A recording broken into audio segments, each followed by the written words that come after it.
About 60,000 businesses and traders are learned to have received GST notices from state GST departments in states like Gujarat, Tamil Nadu, Andhra Pradesh and a few other states apart from Karnataka, where traders and businesses have threatened protests and a complete shutdown over tax authorities accessing their UPI transaction data and now demanding tax payments. My colleague Shrimi, who has been tracking this relentlessly, now joining with more on this. Shrimi, over to you.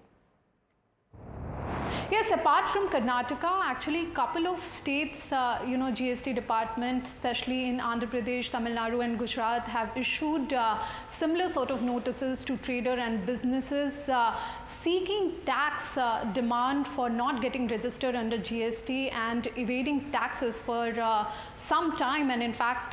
the sources tells us that the investigation revealed that the UPI transaction of these businesses and traders has actually revealed that the turnover, the transaction they are receiving is above the threshold limit of GST, which is 40 lakhs for goods and 20 lakhs for services. Now, these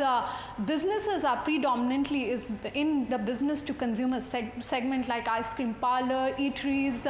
event companies as well as automakers, dealer, etc. So now the GST department, the state department particularly, is trying to nab these businesses who are not under the GST registration despite crossing the GST limit and try to sort of ensure that they are GST compliant. But at the same time, there are certain debates going on the UPI transaction, as investigation has tried to sort of track these UPI transaction of these businesses, and in some more state may also use these data to understand and to track the transaction and the turnover of these businesses to ensure the compliance part. So the debate is going on that whether the authorities have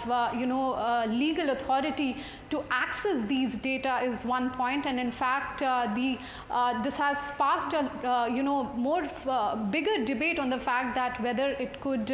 demotivate the UPI transaction and push towards the cash economy. But so far the development is that more state GST department in different states have started sending notices seeking tax payment on